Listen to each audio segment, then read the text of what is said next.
Hello, welcome to Lemon Stews, where we talk anything and everything entertainment. I'm, of course, the Lemon himself, Zeke Lemon, and this is my view for the Watchers. But before we get into that, let's get the house clean out of the way, shall we? I'm just leave a like, comment below, let me know your thoughts on the Watchers, and of course, hit that subscribe button as it helps me grow into my YouTube career. I would greatly appreciate it.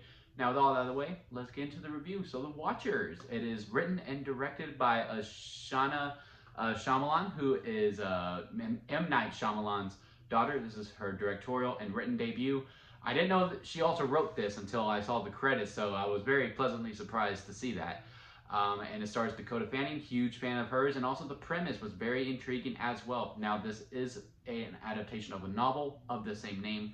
I did not read that novel, so if you are looking for a comparison side by side of, differences and similarities, execution, all that stuff, this is not the review for you. I'm just talking about the movie as a whole. But yeah, this intriguing, very, very intriguing setup of, Dakota Fanning is on her way to drop off a bird that kind of becomes her pet throughout the film because, she gets stuck in the woods and the woods have a bunch of different ways. It seems like, she always gets really lost. And then she stumbles across this home where this lady's like, come in here if you want to live. And then, eeriness presumes. And, the very intriguing of this is that the unknown of the film of like, okay, how true is this? Is there really people out there because you don't see them? And it's really this one lady who is telling you all these rules you got to follow. You cannot go out at night, otherwise you will die. You cannot go into this area. You can't do this. You can't do that. And within that, it is very, very intriguing. I would say the first half of this movie is really, really strong, and she has a lot of promise with the more projects that she gets. And the way that she uses the backgrounds is very, very efficient as well because you can see some things in the background like, ooh, what is that? And then like maybe sometimes things won't really be there, and then some things are, and it just causes very, very good tension. She's also really good at setting up jump scares. But also I don't know if that's just me because lately, look, I don't know if these horror directors finally figured me out or whatever, as if they're studying me.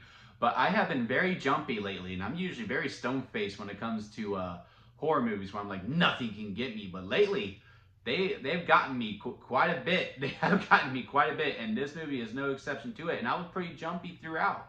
And I feel like most of them, none of them were cheap, I would say. None of them were cheap. All of them were very well earned. Again, very good at building that tension within the mystery of the film. The problem within this film comes within some of the writing and just within some of the direction choices where I do feel like something just could have been cut. In the form of it being just stopping all momentum of the film and doing a bunch of exposition dumps. There is a lot of points in this movie where, okay, we stop everything that we're doing and someone explains what happened that we have saw before or what is to come. There's also one that's just really, really, that just stands out like a sore thumb, where it is what I call a beat the clock scenario scene, where we are given a certain amount of time that they have to get from point A to point B, okay? And as they are going from point A to point B, they stumble across something. And instead of being like, that's interesting, and then they're going, oh, I know what that is. Let's continue our walk, and I will explain as we are walking. No, for 5 minutes, they do not move, and they have this big exposition dump when there is a clear ticking clock, pretty much, of what they need to do. And then once they're done, they're like, wow, we don't have a lot of time, and we aren't there yet. I'm like, yeah, no shit. If you would have just walked and talked, y'all probably could have made it, or still would have had some tension. I would be like, yeah, because y'all done everything y'all can. I'm like, no, you're freaking idiots. Don't say that, idiots, dumb. And also, when the mystery is no longer a mystery, it loses a lot of momentum, and I mean a lot of momentum. And the part where the struggles the most, because I can forgive exposition dumps because again, it's a first-time director and a first-time writer, and I can understand a lot of decisions that she makes, like, well, I have to keep this line of dialogue in to explain this. I see it. I understand it. Hell, if I was in the director's chair, I honestly probably would have made a lot of the decisions that she made. I am not discrediting her for it. It just loses a lot of momentum within the film. The point where this movie really struggles is transitioning from Act 2 to Act 3, where it really does feel like stalling and just building up to the Shyamalan finish, where, you know, it's a twist, the Shyamalan twist. Because, yeah, there is a twist in this movie. I'm not going to spoil anything with it, but with how we got there, it was very, very messy. And also kind of predictable. I mean, I can't really say fully predictable because that was my first guess on what the twist was, because any Shyamalan flick, really, I just go, okay, I think this is the twist. I think this is the twist. Hell, his latest one, Trap, I'm already trying to figure out the twist. So I had to guess on the right on the first time, but then I changed my mind like 3 other times, and then I got away from it. I was like, damn, I should just trust my gut. But once we move from Act 2 to Act 3, it really starts to lose its momentum, because it just feels like, well, what are we doing? What are we building to? And also the final setting where we get to, I get why they wanted this type of setting to be the finale. But it also just doesn't make sense with any of the characters that they have set up. Also, they just get really dumb, because I could just see some of the decisions. Oh, well, we need some more stakes. And we need, you know, to actually feel like the stakes mean something here. So we have to do certain things. And it just becomes frustrating, where at the point when I walked out of the theater, that is truly what I am left with, is within those decisions. So overall, I think she did a fine job. I think she just needs to work on, you know, the finish, pretty much. Working on that transition from Act 2 to Act 3. I don't know if maybe the story finishes at some point, but they added some stuff. Again, I did not read the book personally. But it's just that whole last 30 minutes, to the point I thought the movie was ending as we were transitioning from Act 2 to Act 3. I thought we were done. I started moving my chair up. I was like, all right, well, you know, here we are. And then we just keep going.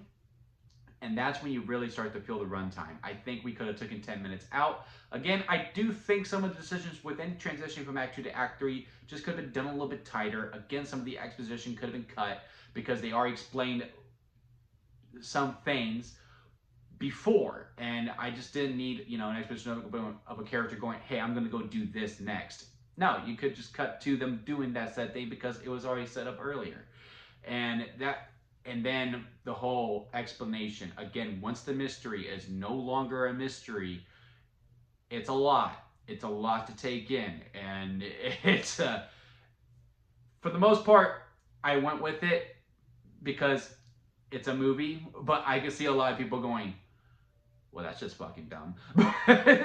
So at the end of the day, The Watchers is a solid store-bought lemonade, which is the third from the bottom. So it goes sour lemon is at the bottom, where I think the movie's just absolute crap. Expired store-bought lemonade, where, you know, I see a lot of faults, but there is some promise there. Store-bought lemonade, it's that it's good, but there is faults. Again, that second half really, really hurts this movie. Lemonade, it's a movie. Freshly squeezed lemonade is really, really good with some problems. And then strawberry lemonade at the very top is basically a 10-10, because that's the best kind of lemonade. But yeah, The Watchers is a store-bought lemonade. Again, it's just with the stop of momentum completely with these exposition dumps. Not just within the transition from Act 2 to Act 3, but also within Act 2 as well. Some very necessary, some not. Again, some dialogue just because they cut completely. And some transitions. Again, movie's an hour 40. It feels like 2 hours and 20. Could have cut 10 minutes and make it a tight 90. I think it would have been really, really strong. But overall, I think she did a fantastic job within direction. Dakota Fanning is the true standout this movie. She is the star. She carries the film, and she does it absolutely wonderfully. The rest of the cast overall is really good too. I like the girl. I do not remember her name, but she was in Barbarian. The stuff that she was given doesn't really showcase her talents fully. But overall, the cast overall is great, but Dakota Fanning has the most to work with. The older woman, again, I don't really remember names that well, guys.